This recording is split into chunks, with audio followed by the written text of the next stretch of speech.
హల్లెలూయా. మన పునరుద్ధానం కూడా ఎంతమంది ఉంటారేమో చూడొచ్చు. అదే భయం, ఈ పునరుద్ధానం రాకపోయినా నేను బాధపడలేదు. రేపు పునరుద్ధానం అయ్యేటప్పుడు ముందే మంది ఉంటారేమో, అదే బాధ. రైట్. రోమీయులు రాసిన పత్రిక 4వ అధ్యాయం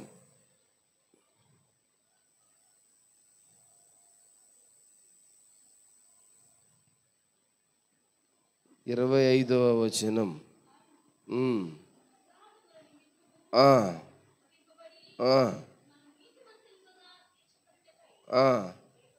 రైట్. కళ్ళు మూసుకున్నట్లయితే చిన్న ప్రార్థన చేసుకుందాం. ప్రేమగల తండ్రి, నీ ఘనమైన, శ్రేష్టమైన, ఉన్నతమైన, అద్భుతమైన, అద్వితీయమైన నామానికి వేల కోట్ల స్తుతులు స్తోత్రాలు చెల్లించుకుంటున్నాను. గొప్ప దేవుడు నీవే, అద్భుత ఆశ్చర్య కార్యాలు చేయడానికి సమర్థుడు నీవే. మా కోసం నైనా లేపబడ్డావు. ఇదిగో మా అపరాధముల నిమిత్తము మరణానికి అప్పగింపబడ్డావు. ఇదిగో మమ్మల్ని నీతిమంతులుగా తీర్చడానికి ఇదిగో తండ్రి నైనా అయ్యా నువ్వు లేపబడ్డావు. అయ్యా నైనా ఎంత గొప్ప దేవుడివి. నీలాంటి దేవుడు ఈ లోకంలో ఎవరైనా ఉన్నారా? మీకు మీరే సాటి మేటి అయి ఉన్నారు. కొద్దిసేపు నన్ను నైనా నీ ఆధీనంలో ఉంచుకొని నీ ఆత్మనాలో ఉంచి మీరు మాట్లాడమని, ప్రార్థన ఆలకించమని, కృప చూపించి దయ చూపించమని ప్రభువు నజరేయుడైన యేసుక్రీస్తు వారి నామములో అడిగి వేడుకుంటున్నాను తండ్రి. ఆమేన్. ప్రియమైన దేవుని బిడ్డలారా, యేసయ్య ఈరోజు లేచిన రోజు అని ప్రపంచవ్యాప్తంగా పండగ చేసుకుంటున్నారు కదా. ఎందుకు లేపబడ్డాడు ఆయన? దేనికి లేపబడ్డాడంట? ఒకసారి చదువుతారా మళ్ళీ మాట? ఆయన మన అపరాధముల నిమిత్తం మరణానికి అప్పగింపబడి మనం నీతిమంతులముగా తీర్చబడ్డానికి దేనికోసం లేచాడంట? అంటే ఏమి లేదని, మనలో నీతి లేదని ఆయన లేచాడట. మనం నీతిమంతులుగా మనం తీర్చడానికి కొరకై. ఎందుకు అప్పగింపబడ్డాడంట? మన అపరాధముల నిమిత్తం. ఒక మాట రాయబడింది, మనం ఇంకనూ పాపులమై ఉండగా క్రీస్తు మన కొరకు. అంటే ఇంకనూ మనుషుల్లో ఏముందట? మనుషులు ఏముందట చెప్పాలా? పాపం ఉంది. ఇంకనూ మనం పాపులమై ఉండగా ఆయన క్రీస్తు మన కొరకు మరణించెను కదా. అంటే ఏముంది మనలో? ఇంకా పాపం ఉంది. ఆయన ఎందుకు లేపబడ్డాడంట? ఏమి లేదు మనలో, నీతి లేదు. మనం నీతిమంతులుగా తీర్చడానికి కొరకై ఆయన లేపబడ్డాడు. ప్రియమైన దేవుని బిడ్డలారా, రోమీయులు రాసిన పత్రిక 10వ అధ్యాయం 9వ వచనం చదువుతారా? ఎందుకు లేపబడ్డాడంట ఆయన? అమ్మా అదేమనగా, యేసు ప్రభువని నీ నోటితో ఒప్పుకొని, అమ్మా దేవుడు మృతులలో నుండి ఆయన లేపినని మీ హృదయమందు విశ్వసించిన ఎడల నీవు రక్షణ పొందుతావు. మళ్ళీ చదువు పాప. అదేమనగా యేసు ప్రభువని నీ నోటితో ఒప్పుకొని దేవుడు మృతులలో నుండి ఆయన లేపాడని నీ హృదయంలో విశ్వసిస్తే నీవు రక్షణ పొందుతావు. ఎందుకు లేపబడ్డాడంటే ఆయన చెప్తారా? దాంట్లో మెయిన్ వర్డ్ తీసుకోండి అంతే. ఎందుకు లేపబడ్డాడు ఆయన చెప్పాలా? వచ్చేసారు మీరు. వాళ్ళే చెప్పావక్క. రైట్. యేసు ప్రభు నోటితో ఒప్పుకోవాలా? ఇంకా చాలా విషయాలు ఉన్నాయి దాంట్లో. అమ్మా రక్షణ భాగ్యమును అనుగ్రహించుట కొరకై ఏం చేశాడంటే ఆయన లేపబడిన. ఎవరికి రక్షణ భాగ్యం? మనకు. ఏమి లేదు, మనకు రక్షణ లేదు. రక్షణ లేదు, అందుకోసం మనల్ని ఆయన లేచాడు. ఆయన లేకపోతే మానవాళికి ఏమి లేదు, రక్షణ లేదు. మొదటిగా మనిషిలో ఏమి లేదు, నీతి లేదు. నీతిని అనుగ్రహించడం కొరకు ఆయన లేపడ్డాడు. రెండవదిగా ఏమి లేదు, రక్షణ లేదు. మెయిన్ రక్షణ లేదు. రక్షణ ఇవ్వడానికి కొరకై లేపడ్డాడు. ప్రియమైన దేవుని బిడ్డలారా, ఇంకో మాట చదువుతామా? యోహాను 14వ అధ్యాయం 2వ వచనం చదవండి. నా తండ్రి ఇంట అనేక నివాసములు కలవు. మైకి తీయండి స్వీట్ అమ్మక మైకి తీయండి. మైకి మీరు ప్రార్థన చేసి మీ దగ్గర పెట్టుకుంటాయి అట్టయా?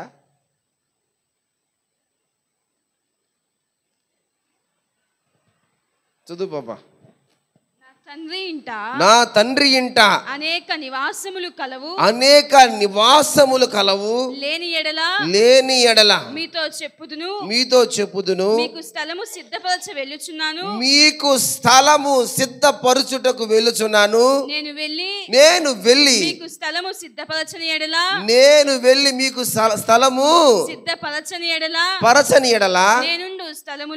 నేనుండు స్థలములో మీరుండులాగున మరలా వచ్చి నా యొద్ద ఉండుటకు మిమ్మును తీసుకొని పో. ఎందుకు లేచాడంటేనా చెప్పాలా? చెప్పాలా? స్థలం ఇవ్వడానికి కొరకై. ఈ భూలోకంలో స్థలాలు కొనడం కాదు. ఏడ కొనాల స్థలం? పరలోకంలో స్థలం కొనాలా. ఆ స్థలం డబ్బు పెట్టినా బంగారం పెట్టినా వచ్చేది కాదు. ఇది ఎవరు ఇవ్వాలి? ఇది దేవుడే ఇవ్వాల. దేవుడిచ్చే స్థలం ఒకటి ఉంది అక్కడ. అది ఏ స్థలం అంట? పరమందు మనకు స్థలము సిద్ధపరచుట కొరకు ఆయన లేపబడ్డాడు. పరమందు స్థలం. ఆడ మళ్ళీ ఆడ మేకలు ఆడ గొర్రెలు అయ్యే ఉండవు, గుర్తుపెట్టుకోవాలా అమ్మా. ఆడ పొలం గిలం ఏముండదు, ఆడ ఆకలి ఉండదు, దప్పికుండదు. నిత్య మహిమ ఆ స్థలంలో. ఆ స్థలాన్ని పొందుకోవాలి ఈ లోకంలో మనిషి. ఈ లోకంలో నువ్వేం చేసావు అది నాకు అనవసరం. నువ్వు పరలోకంలో స్థలం సంపాదించావా లేదా? దేవుడిచ్చిన స్థలం నువ్వు పొందుకున్నావా లేదా? ఒక భక్తుడు ఇలా అంటాడు, దేవుడు నిర్మించిన స్థలం అంట అది చాలా పెద్దదట. అది రత్నముతో పొదుగుంటుందట. బంగారంతో నడుస్తామంట. బంగారం ఎంత ఇప్పుడు సవర బంగారం? ఏం చెప్తుంది స్వీట్ చూడు. అక్కడ కాళ్ళు పాదాలు బంగారం మీద నడుస్తాం. ఆ స్థలం అది భూమి అనుకుంటున్నారా? లేకపోతే చంద్రమండలం మీద కాలు పెట్టినట్టు అనుకుంటున్నారా? కాదు. ప్రియమైన దేవుని బిడ్డలారా, పరమునకు మనల్ని తీసుకుపోవడానికి కొరకాయి ఆయన ఉండు స్థలములో. ఎక్కడంట? మళ్ళీ ఆ మాట మీరు మిస్ అవ్వకూడదు. ఆయన ఉండు స్థలములో మనం ఉండడానికి, మనల్ని తీసుకోపోవడానికి వస్తాడంట. మళ్ళీ మనం తీసుకోపోవడానికి రావడానికి కొరకై ఆయన మరణించి తిరిగి లేచినాడు.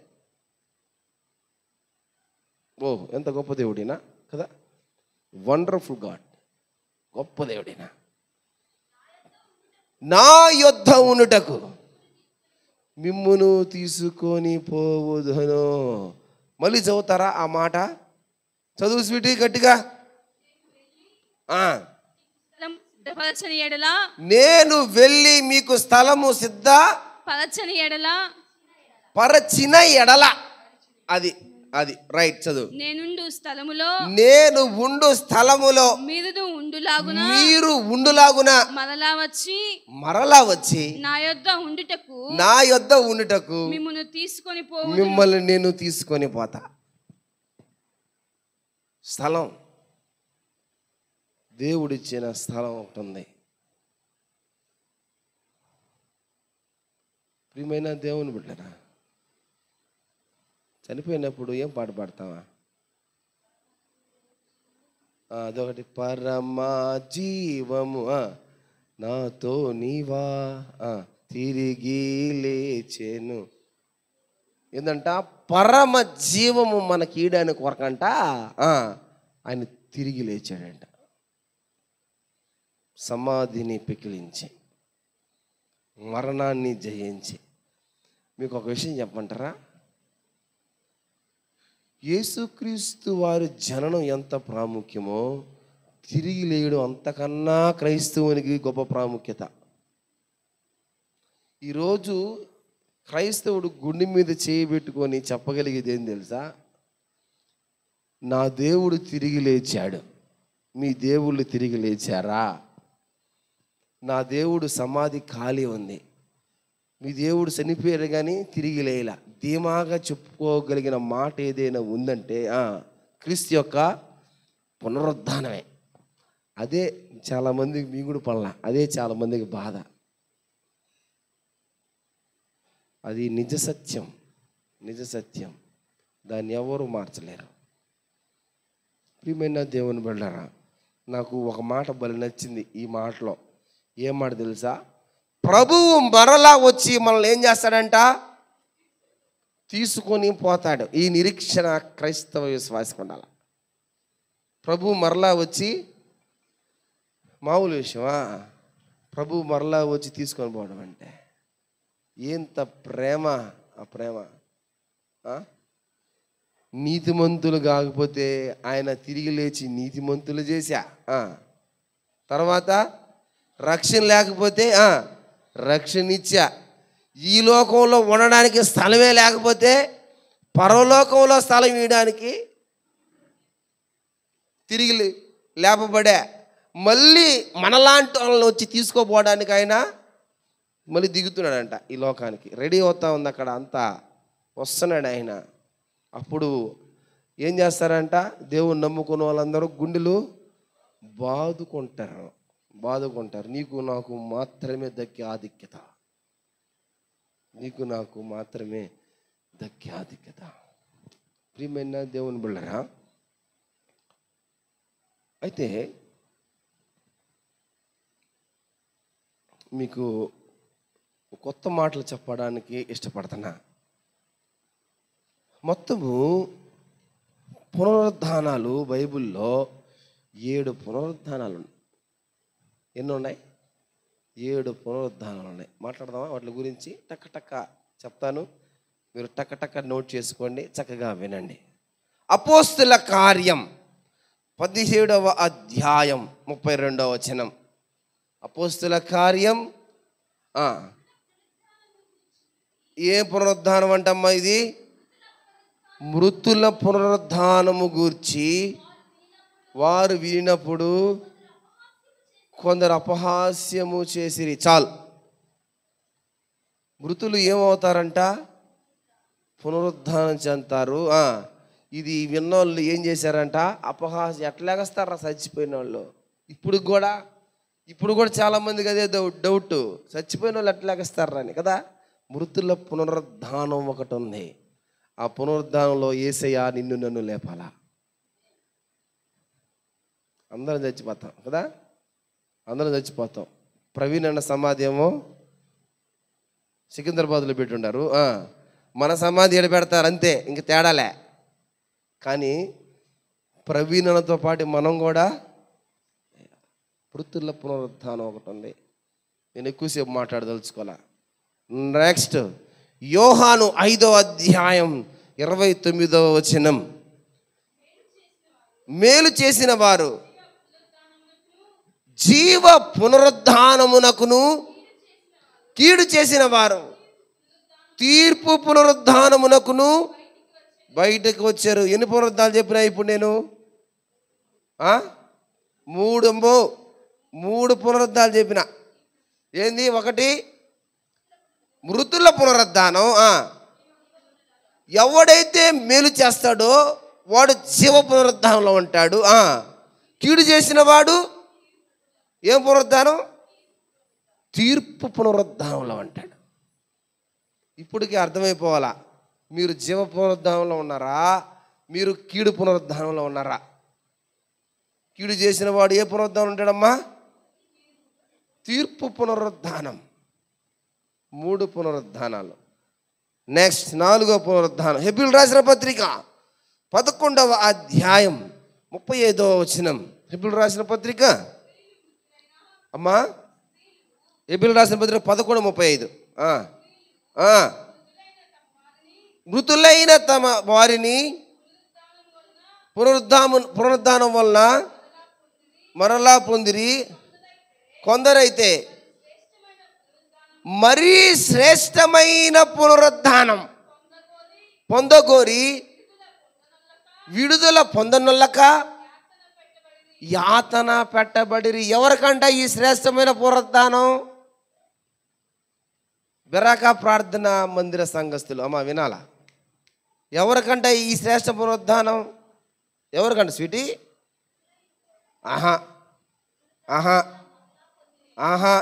యాతన పెట్టబడిన వారికి. ఎవరికంట యాతన పెట్టబడిన వాళ్ళంటే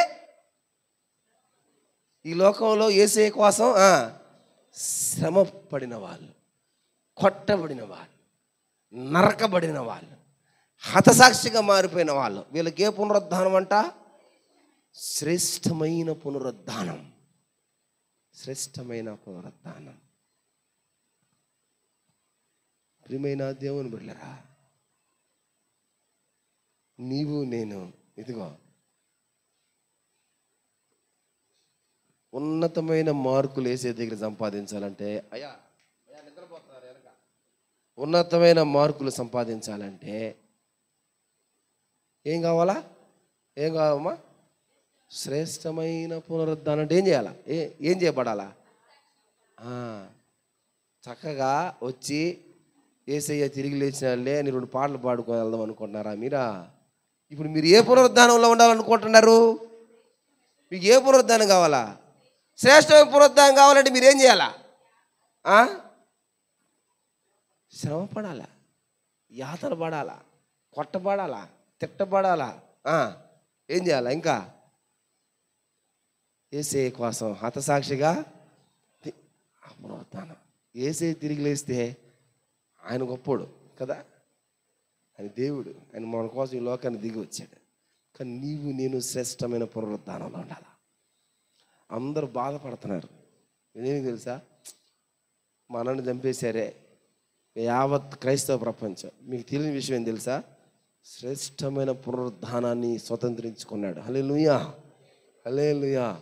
శ్రేష్టమైన పునరుద్ధానం క్రైస్తవుడికి అవసరం. ఎన్ని పునరుద్ధానాలు చెప్పినామా? 4. 5వ పునరుద్ధానం. ప్రకటన 20వ అధ్యాయం 5 నుంచి 6 వరకు చదవండి. 1000 సంవత్సరములు గడుచు వరకు కడమ మృతులు బ్రతుకలేదు. ఇది ఏ మొదటి పునరుద్ధానం. ఏంటంటే ఇది మళ్ళీ చదువు పాప మాట. 5 నుంచి 6 వరకు చదువమ్మా. 1000 సంవత్సరములు గడుచు వరకు కడమ మృతులు బ్రతుకలేదు. ఇది ఏ మొదటి పునరుద్ధానం. ఈ మొదటి పునరుద్ధానంలో పాలు కలిగిన వారు ధన్యులను పరిశుద్ధులై ఉందురు. ఈ మొదటి పునరుద్ధానంలో పాల్గొనే వాళ్ళు ఎవరంట? ధన్యులు, పరిశుద్ధులు. రెండవ మరణమునకు అధికారము లేదు. వీరు దేవునికిని క్రీస్తుకును యాజకులై క్రీస్తుతో కూడా 1000 సంవత్సరములు. ఎన్ని సంవత్సరాలు రాజ్యం చేస్తారంట? వీళ్ళు ఎవరెవరంట? ధన్యులు, పరిశుద్ధులంట. వీళ్ళు ఎవరెవరికి మధ్య వీళ్ళు యాజకులుగా ఉంటారంట? దేవునికి క్రీస్తుకు మధ్య యాజకులు. ఇప్పుడు నేనంట, ఇప్పుడు పాస్టేనా యాజకులు? విశ్వాసులు కూడా యాజకులేనంటారా ఇక్కడ? చెప్పాలా? ఒకవేళ మహా అయితే నేను ఈ చర్చికి వచ్చే 100 మందికి యాజకునేమో. రేపు మొదటి పునరుద్ధానంలో నీవు నేను ఉంటే లక్షల మందికి యాజకులు. హల్లెలూయా! లక్షల మందికి. దేవునికి క్రీస్తుకు మధ్య ఉన్న ప్రజలకు యాజకులుగా మనం ఉంటాం కదా. వీళ్ళంట ఎవరంట? ఇల్లు ధన్యులు, పరిశుద్ధులు. ఇంకా చదవమ్మా, కింద 6వ వచనం చదవండి. ఈ మొదటి పునరుద్ధానములో పాలు కలిగిన వారు ధన్యులు, పరిశుద్ధులు. ఈ మాట గుర్తుపెట్టుకోవాలి. ఎవరంటే వీళ్ళు? పరిశుద్ధులు అంట. మామూలు విషయమా? పరిశుద్ధుడు. మనం పరిశుద్ధులుగా తీస్తున్నాడంట ఆయన.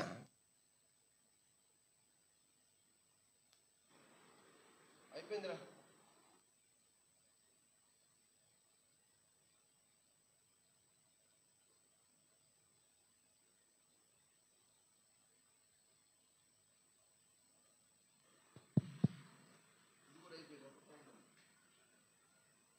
ఈ మొదటి పునరుద్ధానంలో ఎవరైతే పాల్గొంటారో వాళ్ళకి 3 విషయాలు దీంట్లో ఉన్నాయి. ఒకటి, వీరు ధన్యులుగా ఉంటారు. తర్వాత పరిశుద్ధులుగా ఉంటారు. మూడోదిగా దేవునికి క్రీస్తుకు యాజకత్వం నిర్వహిస్తారు. వీళ్ళ పైన ఆఫీసర్ ఎవరు తెలుసా?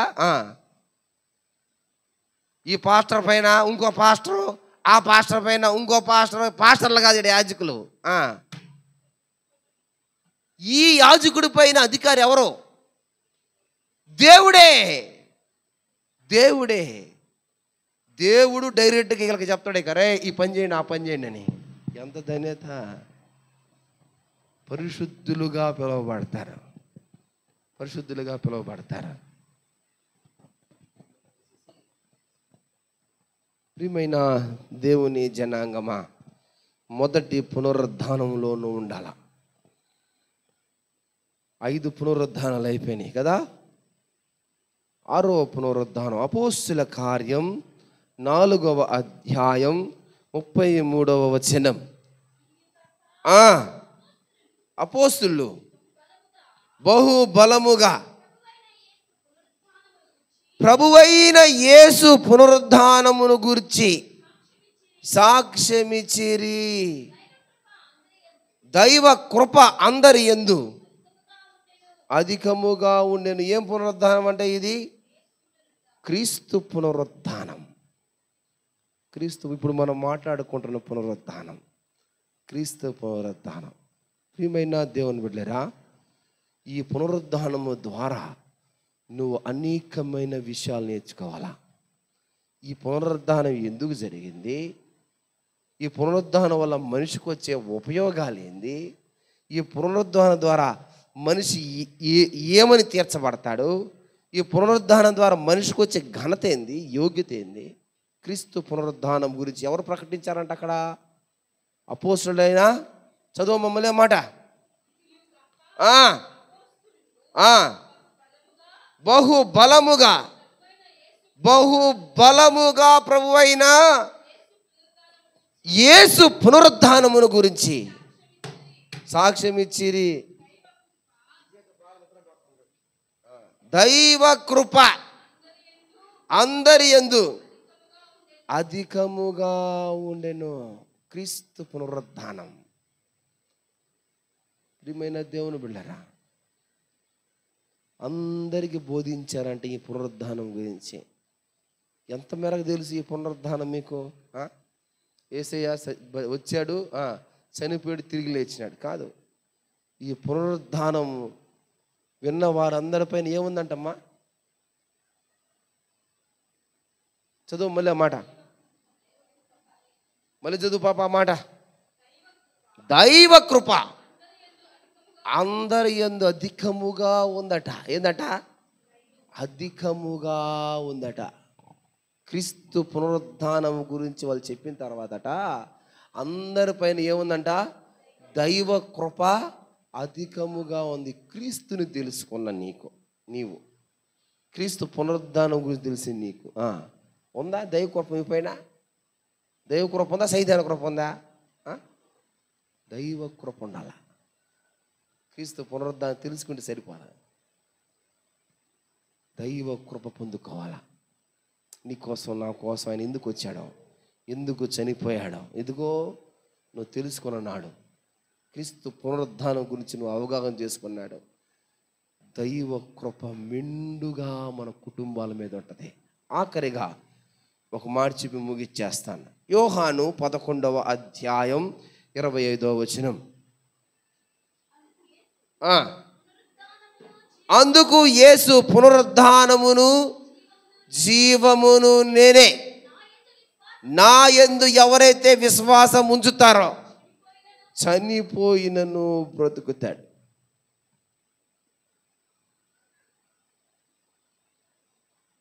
ఏందంట? పునరుద్ధానమును జీవమును నేనే. నా యందు విశ్వాసం ఉంచేవాడు చనిపోయినా తెగ ఆడస్తాం. చాలామంది ఏసైని నమ్ముకొని బాప్తిజం చేసి చచ్చిపోతే ఇంట్లో వాళ్ళందరూ, దేవా ఎందుకు ఇట్లా చేసావు, ఎందుకు అలా చేసావు, ఇది కరెక్ట్ అంటేనయ్యా, ఇది న్యాయమేనంటయ్యా, అడగమా? దేవుని అడగమా? కానీ అక్కడ బైబిల్లో ఒక మాట రాయబడింది. ఏంటంట? పునరుద్ధానమును జీవమును నేనే. నా యందు ఎవడైతే విశ్వాసం ఉంచుతాడో చనిపోయిన బ్రతుకుతాడు. మీరెందుకు ఆయన ఏడస్తారా? ఆయన చనిపోయినను బ్రతుకుతాడు. పునరుద్ధానమును జీవం నేనే. పునరుద్ధరించేవాడు నేనే, జీవాన్ని ఇచ్చేవాడును నేనే.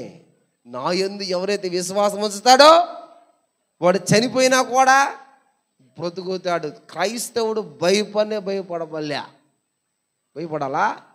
భయపడబల్లా. ఎప్పుడు మరణం సంభవించినా రైట్, ఎదురెళ్ళిపోవడమే మరణానికి.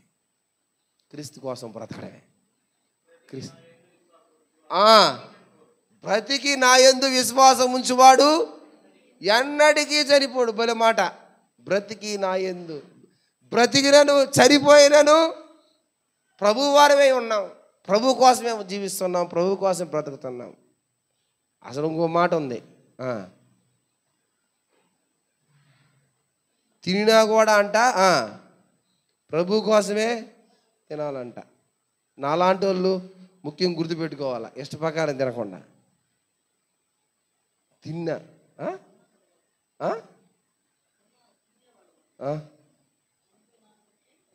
అది కాదు, తిన్నా కూడా ప్రభు కోసమే ఆహారం తినను ప్రభు కోసమే, తాగినను ప్రభు కోసమే.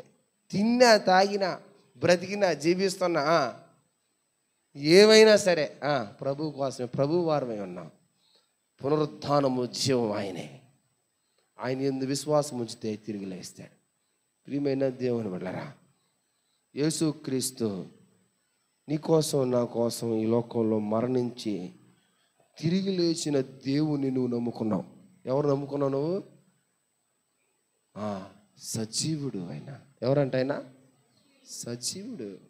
స్టిల్ నౌ ఆయన లైవ్లో ఉన్నాడు, ఇప్పుడు జీవిస్తున్నాడు. He's living. ఏందైనా లివింగ్, జీవిస్తున్నాడు. నిన్ను నన్ను పరిపాలిస్తున్నాడు. నీకు నాకు అనేకమైన వాగ్దానాలు ఇస్తున్నాడు. అమ్మా, మీరు ఏ విషయంలో భయపడబాకండి. నేనే పునరుద్ధానం, నేనే జీవాన్ని. మీరు నా యందు విశ్వాసం ఉంచగానే చనిపోతే నేను లేపుకుంటా. నా బిడ్డలు నేను లేపుకోవడం నాకు తెలుసు. ప్రియమైన దేవుని బిడ్డరా, ఇదిగో ఆయన పునరుద్ధానం మనకు ధైర్యాన్ని ఇస్తుంది. హల్లెలూయా, హల్లెలూయా. ఏమిస్తుంది మనకు? ధైర్యం. ఆయన పునరుద్ధానం ధైర్యం. ఆయన లేకపోతే మనం లేం. ఇదిగో అనేక మంది కనిపించినాడు ఆయన. మగ్దలేని మరియ కనపడ్డాడు లేదా? సమాధి యుద్ధ నుండి తిరిగి వెళ్తున్న స్త్రీలకు కనపడ్డాడు. ఈ అమ్మాయి దారిలో వెళ్తున్న ఇద్దరు వ్యక్తులు కనపడ్డాడు. పేతురు కనపడ్డాడు. తోమాకు, మిగిలిన శిష్యులకు కనపడ్డాడు. కేఫాకు కనపడ్డాడు. 500 మంది సహోదరులు కనపడ్డాడు. 11 మందికి శిష్యులకు ప్రత్యక్షమయ్యాడు. ఒలీవ కొండ మీద ఆయన అడుగుపడెను. అపోస్తుల కార్యం 1వ అధ్యాయం 3 నుంచి 12 వరకు చదవద్దురండి, ఇంటిదే చదవండి. ఇగో ఆయన అనేక మందికి కనపడ్డాడు. అది జగమెరిగిన సత్యం. ఆయన లేడు, ఆయన తిరిగి లేచి ఉన్నాడు. ఎవరి కోసం కదా? నీ కోసం, నా కోసం. ఆయన ఏ విధంగా అయితే ఈ లోకానికి వచ్చాడో, ఈ మాట గుర్తుపెట్టుకోవాలా, ఏ విధంగా అయితే ఆయన పునరుద్ధానం జరిగిందో, ఈ 2 సత్యమే. అవునంటారా కాదంటారా? మళ్ళీ ఇంకో సత్యం ఏం తెలుసా? ఆయన తిరిగి రాబోతున్నాడు అనేది నిజ సత్యం. ఆయన తిరిగి వస్తున్నాడు, నిన్ను నన్ను తీసుకొని పోతాడు. నువ్వు ఒకవేళ ఆయన వచ్చినప్పుడు బ్రతుకున్నా తీసుకెళ్తాడు, ఆయన విశ్వాసం అంటే చచ్చిపోయినా తీసుకెళ్తాడు. ఇక్కడ ఒక మాట చెప్పనా, క్రీస్తు నమ్ముకున్న వ్యక్తి చచ్చిపోయిన ఒకటే, చెప్పాలా, బ్రతికిన ఒకటే. క్రీస్తు నమ్ముకున్నాడు వాడు కూడా బ్రతికిన ఒకటే, చచ్చిపోయిన వాడట లేపబడేదిలే, దేవుడు తీసుకుపోయేదిలే. ఎవరైతే క్రీస్తుని విశ్వసిస్తాడో వాడు చనిపోయిన ఒకటే, బ్రతికిన ఒకటే. ఖచ్చితంగా లభిస్తాడు, పునరుద్ధానుడై లభిస్తాడు. సమాధి బండలు పగిలిపోతాయి, పైకి లేపుతాడు. ఆయన పునరుద్ధానుడై లేచాడు అని గుర్తుపెట్టుకోవాలి. కళ్ళు మూసుకోండి, ప్రార్థన చేసుకుందాం. మన మధ్యలో వాక్యము నిమిత్తము